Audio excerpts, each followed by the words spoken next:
Hello friends, good morning. तर आता वाजलेले आहेत सकाळचे 6:30-7 वाजलेले आहेत आणि मी उठलेली आहे आणि बाहेर जे आहे ते खूप थंडी वाजत आहे. खूप जास्त धुकं पण वगैरे पडलेलं आहे. तर त्याच्याने जे आहे ते मी जर्किंग जे आहे ते घालून घेतलेलं आहे आणि मग माझ्या रूममध्ये जो पसारा पडलेला होता सकाळी सगळ्यात पहिल्यांदा स्टार्टिंगला जे आहे ते सगळं आवरून घेतलेलं आहे मी. आणि नंतर किचनमध्ये आले आहे. किचन जे आहे रात्रीच क्लीन करून झोपले होते मी. त्याच्यानंतर पाणी जे आहे ते पाणी पिते, साधंच नॉर्मल पाणी पिते, गरम वगैरे पाणी काही नाही. आणि नंतर जे आहे ती क्लिनिंग करण्यासाठी मला स्टार्ट करायची आहे. बाहेरचं पोर्च वगैरे क्लीन करायचं आहे, घरातलं पण क्लीन करायचं आहे. तर बाहेरचं नंतर करणार होते मी. आधी मधातले जे आहे ते घर वगैरे सगळं झाडून पुसून घेणार होते. तर इथं हॉल, बेडरूम, स्टडी रूम, सगळं किचन वगैरे जे आहे ते आधी पसारा पडलेला जो असतो तो सगळं नीट लावून घेते आणि त्याच्यानंतर मगच झाडून काढायचं होतं मला. तर इथे सगळ्या घराचं जे आहे ते झाडलोट वगैरे झालेली होती आणि त्याच्यानंतर लगेच जे आहे ते घर पुसण्यासाठी स्टार्ट केलेलं होतं. आणि सकाळी जे आहे ते सकाळची कामं खूप जास्त असतात आणि घाई गोंधळ तर खूप जास्त असतात. त्याच्याऐवजी आपण लवकर उठून पटकन कामं केलेले बरे. तर पोर्च वगैरे सगळं क्लीन झालेलं होतं आणि त्याच्यानंतर जे आहे ती रांगोळी बाहेर काढून घेतली. ते पायऱ्यावर पण पावलं वगैरे काढून घेतले होते लक्ष्मींचे. त्याच्यानंतर करायचं होतं मला स्वयंपाक आणि या स्वयंपाकामध्ये आलूची भाजी आणि चपात्या एवढंच करायचं होतं, जास्त काही करायचं नव्हतं. तर इथे जे आहे ते आलूची भाजी घेतलेली होती मी करण्यासाठी. साधी सिंपलच भाजी होती, जास्त अशी काही करायला नव्हती मी. तर साधंच तेल गरम केलं, त्याच्यानंतर मध्ये मोहरी टाकून लसूण टाकून घेतलं आणि नंतर मीठ आणि थोडीशी हळद आणि थोडंसं रेड चिली पावडर टाकून ते थोडंसं फ्राय करून घेतलं. कढीपत्ता टाकला, मध्ये कांदा टोमॅटो टाकून ते पण फ्राय करून घ्यायचं आणि थोडंसं मस्त सगळं फ्राय होत आलं की मग ते आपल्याला बॉईल केलेले जे आलू आहेत, उकडलेले जे आलू आहेत ते आलू टाकून घ्यायचे आहेत. आणि कलर येण्यासाठी मी जे आहे याच्यामध्ये Kashmir red chilli powder use केलेलं होतं, तर ते मध्ये टाकून घ्यायचं आहे. आणखीन भाजीला चांगल्या प्रकारे मिक्स करायचं आहे.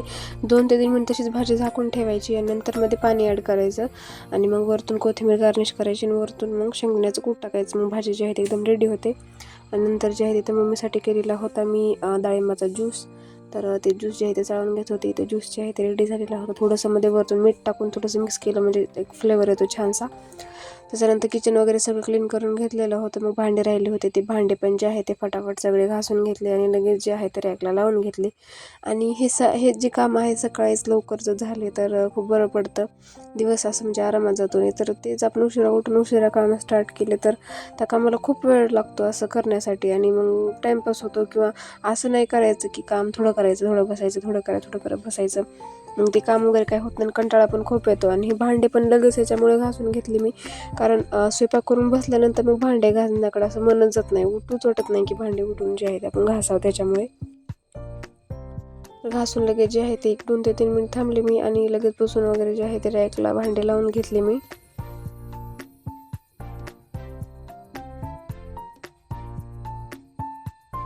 आणि त्याच्यानंतर आपण भांडे वगैरे घासतो पण आपलं जे आहे ते सिंककडे लक्ष जात नाही. तर ते सिंक पण आपण घासायला पाहिजे, कारण सूर्यधारी वगैरे घरामध्ये आल्यानं जिथं क्लीन केलेलं असेल ना आपण तिथं वगैरे लक्ष जात नाही, जिथे घाण असेल तिथेच लक्ष जातं.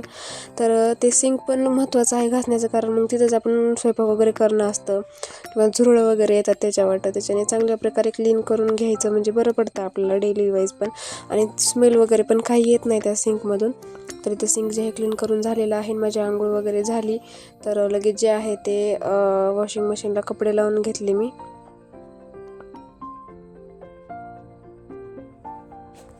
आणि मग कपडे वगैरे लावून झाले की नंतर काही शूट करण्यासारखं नव्हतं. तरी ते संध्याकाळी जे आहे ते स्वयंपाक वगैरे अर्धा झालेला होता. मग चपात्या चलत होत्या माझ्या, तर चपात्या पण लगेच करून घेतल्या. किचन वगैरे साफ करून घेतलेलं आहे, भांडे घासायचे राहिलेले आहेत माझे. तर हा आजचा जो व्हिडिओ आहे हा तुम्हाला कसा वाटला मला नक्कीच कमेंट करून सांगा. आणि भेटूया असंच पुढच्या छानशा ब्लॉगमध्ये. तर आजचा व्हिडिओ जे आहे ते इथे सेंड करते मी. बाय.